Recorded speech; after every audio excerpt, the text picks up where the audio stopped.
This very last program is kind of trying to tie everything together. The title of this entire day was The Psyche of Success. My intent in the very beginning, when I started looking for phenomenal speakers, was first to start with someone like Jacob, to kind of get you ready to be creative, to get you to understand that you have a choice about how you look at everything, to warm you up with several more speakers who challenged you to think about life, who challenged you to look at things from a different angle, to get you to change your perspective. So as we talk at this last program, the mindset of success, I want to tell you, I am exactly where I am today because of the people that I have surrounded myself with. The speakers that I associate with, the people that I work with, have challenged me. One particular individual, a guy named Mike Grigsby out of Kansas City, Missouri, he worked for me for 2 years back in the early part of my career. When I first went into business in 1999, I needed a website, and they cost $1 million-ish. I didn't know how to create a website. I didn't even have an email address. So I didn't know what I was supposed to be doing. Before I had gone into business, though, we had hired this guy, Mike, to create a website for the consulting firm that I had worked for. So I thought, I'll reach out to him, see if we can create a trade. I went to his boss, and his boss said, yeah, we could use some help figuring out how to talk to humans, so we could make a nice little trade. So I said, I can help with that. Let me take somebody with me on a road trip and teach them how to sell. Mike was the guy that they sent. The guy that sits behind a computer and didn't ever interact with other humans. He was the one they said, send him. I don't want to go on the road trip. So I approached Mike and said, fantastic, you're going to be building me a website. I'm going to take you to Austin and we're going to go sell some stuff. He goes, great. I picked him up at 4:30 in the morning, which that was the first thing he was surprised by, on a Thursday. We drive to Austin. We get to the edge of Austin at 8:30. At about 9:15, we make it 5 miles further into downtown Austin. Takes a little bit because of traffic. I get on my cell phone. It was a giant flip phone back then. And I dial this number and I say, hey, this is Jody Holland. Is Richie available? Richie was the CEO of an organization. I thought, wouldn't it be cool to do business with them? But I didn't have an appointment with Richie. Back then, I always flew by the seat of my pants, and everything seemed to work out just fine. The lady on the other end says he's not available. I said, oh man, my buddy Dick Waterfield said the next time I'm in Austin, I simply had to meet him. When will he be in? I said, well, he'll be here in about 15 minutes. I said, great. Can you let him know that Jody Holland, Dick Waterfield's friend, is going to swing by? She goes, sure, I'll let him know. And I hang up my phone. Mike looks at me, looks back forward, looks at me. He says, you don't have an appointment? I said, it's fine. Don't worry about it. My mindset was that people want to help me. I have gone through my entire life thinking, people are out to help me. My gosh, everywhere I go, somebody wants to do something nice for me. That was my mindset. His was, nobody wants to help me. And so we make it to Richie's office. I walk in and he's walking in as I do. I knew about what he looked like. I figured he would be the old white guy when I got there. And he was. And I said, Richie, Jody Holland. And he goes, I was just reading your note. He goes, how do you know Dick Waterfield? I said, well, he's the one that gave my dad the nickname Flatbelly, and they used to go jogging together. They ran several half marathons. He goes, well, fantastic. Any friend of his is a friend of mine. Come on in. So we went back to his office, and we started talking. I said, my name is Jody, and then he took it from there.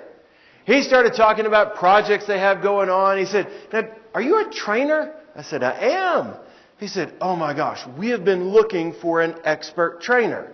So he added to my regular trainer thing and added the word expert. I'm not going to change his mind if that's what he thinks I am. Sounds good to me. I've been in business for almost 45 days. I'm good. He talks about this project they've got going on and this and that. And he goes, you need to meet Bill. Great. I love people named Bill. So we go up the stairs. We get to Bill's office and he says, Bill, this is Jody Holland and Mike. Jody Holland and Mike, and they're expert trainers that are going to help us on the project that we have coming up. He goes, fantastic. We have been needing some expert trainers. So we're talking a little bit, and mostly I said, I'm Jody, I'm a trainer. He says, oh my gosh, let me tell you about what we're doing. And he starts talking about this program called ServeSafe, which I have never heard of in my life until that day. And I'm just listening. He says, wait a minute. Let's get Ernie involved. He's the direct lead on this project and is coordinating the schedule. Awesome. I love people named Ernie. And so we go up another flight of stairs to the 3rd floor, and we get to Ernie's office. And Bill says, Ernie, this is Jody and Mike. They're going to run lead on the Walmart project. Yeah, we're ready. I was open to good things happening.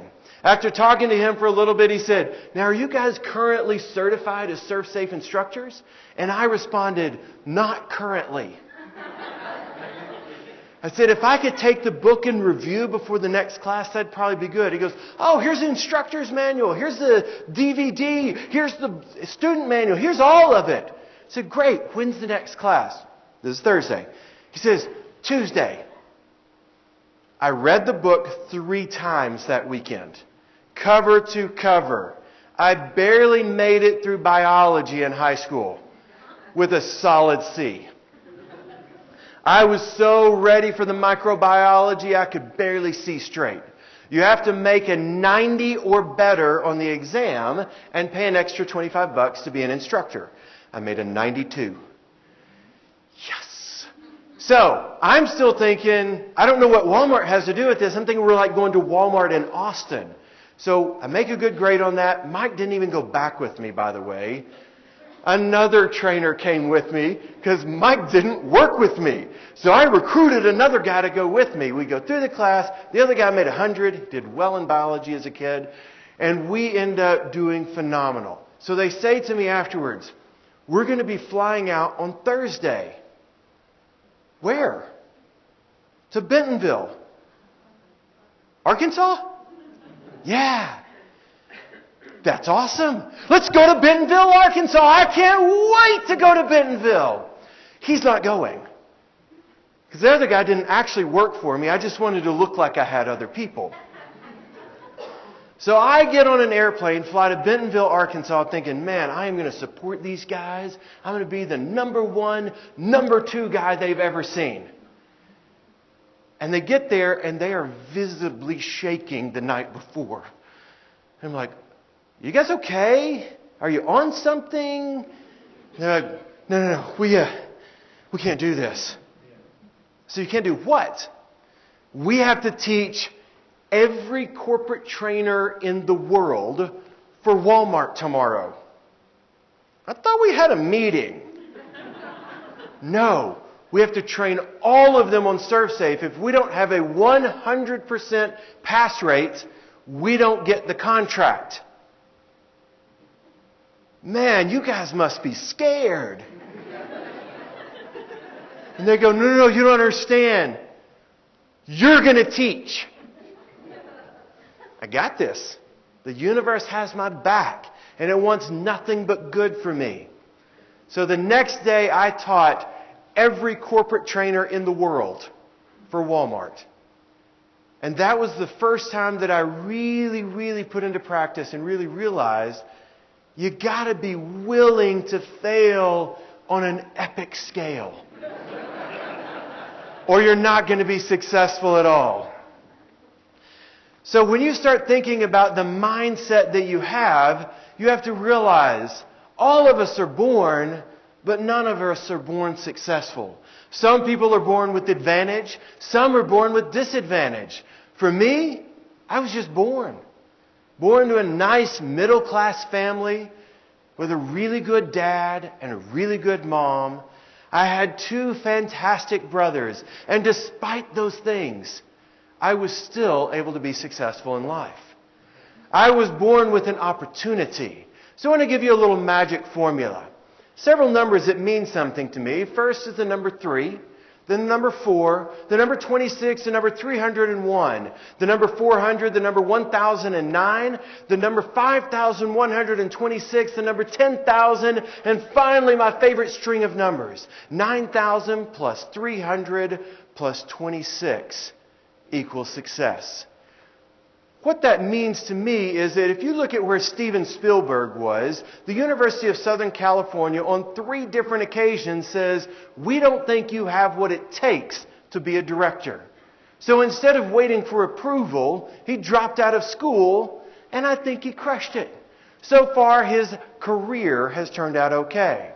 Sam Walton was fired from a Five and Dime as the manager. Went bankrupt 3 different times trying to create Walmart before finally he got it right and made a few bucks along the way as well. Tim Ferriss, the best-selling author of The 4-Hour Workweek, and most recently the book Tools of Titans, which is fantastic. It weighs 80 pounds, it's so thick, but it is a phenomenal book. He was rejected on 26 different occasions by publishers before he got his very first book, The 4-Hour Workweek, published. Inside of 30 days, he became a New York Times best-selling author. But it was because he didn't give up and listen to what other people said. The next one we have is Pandora. How many of you have Pandora radio? I love Pandora. Okay, it started as Savage Beast Technologies, and 300 different investment groups looked at them and said, no, that is a dumb idea. But number 301 said, we're in. Sounds pretty cool. The average National Geographic photographer will take 400 pictures before they get the one that is perfect. Colonel Sanders was told no over and over again. At the age of 67, when he retired on $300 a month Social Security, he went, this is going to be a little tough to live on. I'm going to have to start selling my famous chicken recipe. You see, his whole life, every time he went to a church picnic at the Methodist Church, they said, man, that's some good chicken. I sure would like that recipe. And every time he said, I'm saving that one for myself. 1,009 restaurants that he presented his idea of, why don't you pay me a little bit of money off every piece of chicken you sell based on my recipe? They all said no. Till this little 3-location restaurant known as Kentucky Fried Chicken said, what do we got to lose? We have 3 locations. Sounds pretty good. Let's do it. The rest, as they say for him, is history. James Dyson tried 5,126 different ways to create the right kind of suction system, and all of them sucked the wrong way. Until finally, 5,127, he got it just right, and he created the Dyson vacuum cleaner. Thomas Alva Edison tried 10,000 different ways to create the light bulb. In an interview where they were asking him, why didn't you give up? He said, I never failed once. I discovered 10,000 ways not to create the light bulb. You see, he stuck with it. My favorite string of numbers is related to my favorite basketball player, Michael Jordan.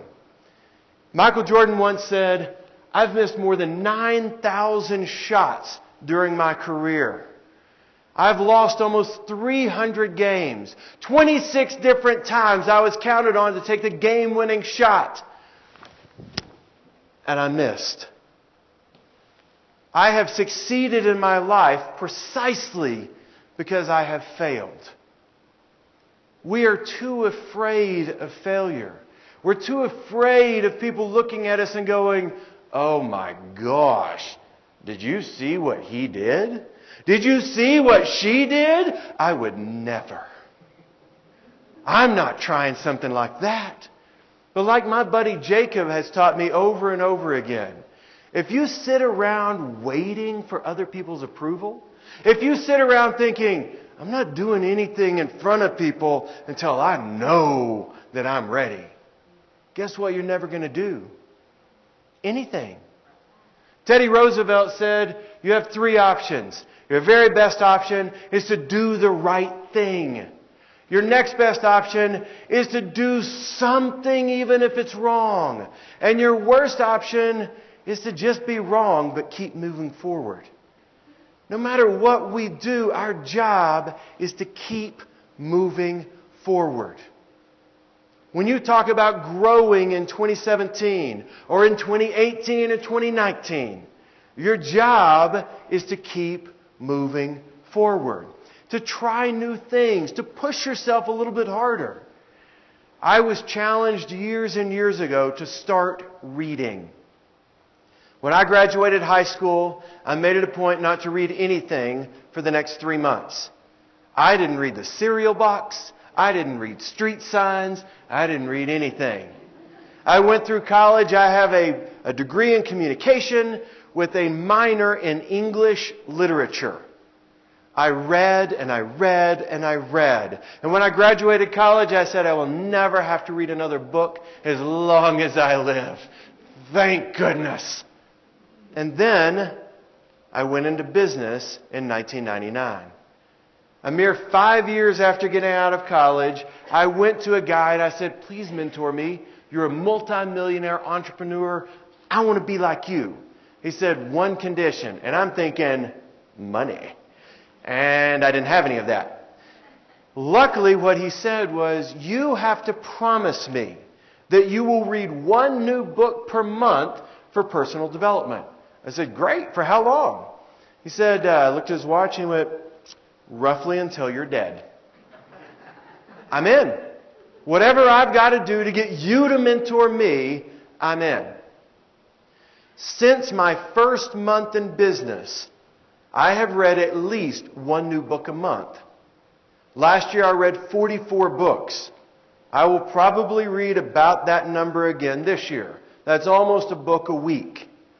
In 2014, I thought, this is so crazy. You know how many people have told me, but Jody, I don't have time to read a book a month. So I thought, I'm going to make my BHAG, big, hairy, audacious goal, to be not just to read a book a month, I'm going to write a book a month. So in 2014, January through December, I started on January 1st and I ended December 31st at 6 p.m. I wrote 12 books in 1 year. You can't tell me you don't have time. We just don't make time. Like Lisa talked about, preserving her Saturday morning, she says that I protect that time. She made time for what mattered most. During that year, I wrote 6 and sometimes 7 days a week.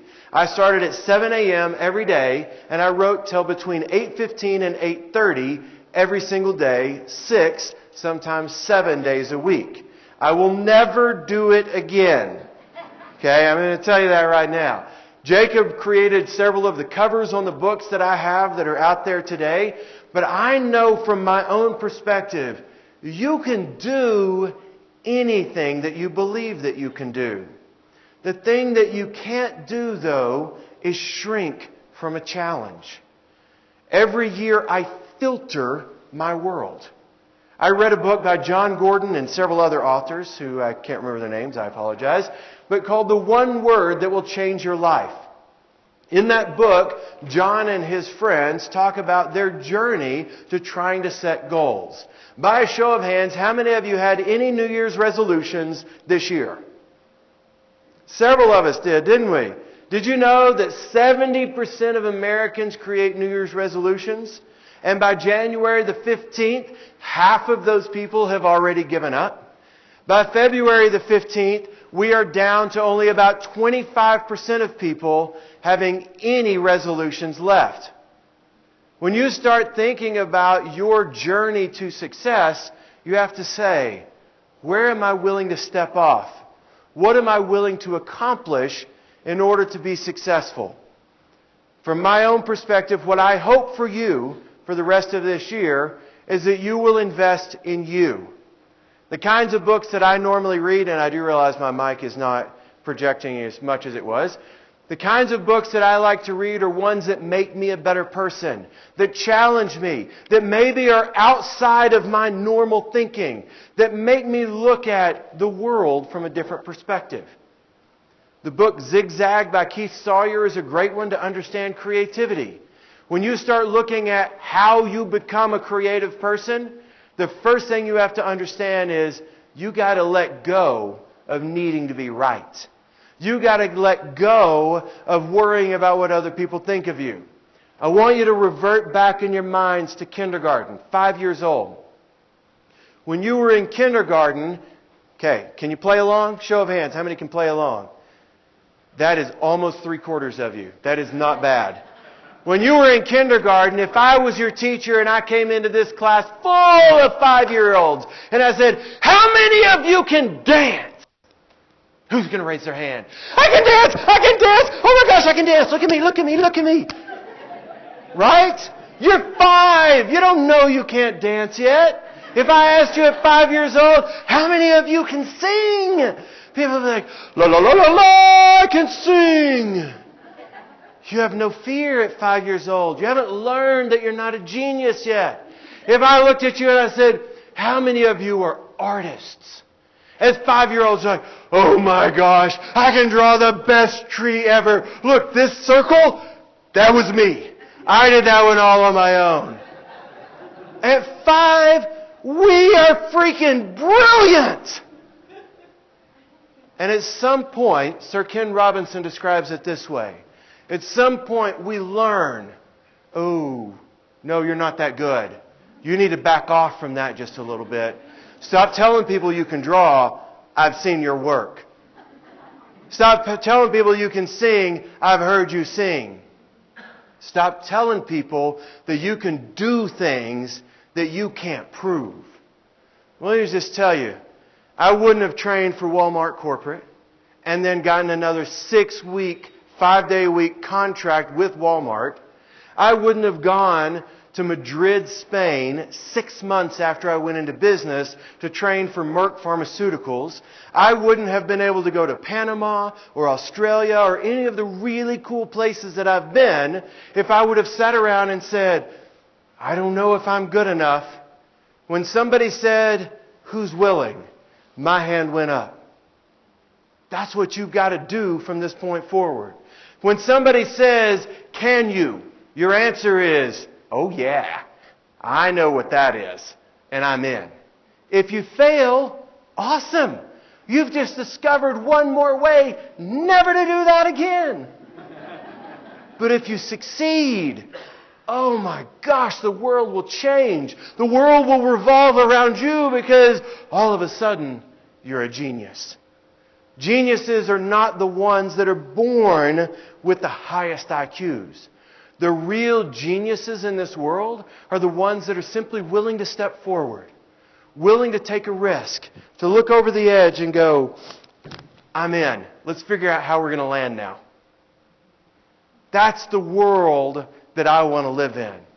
That's the world that I get excited about.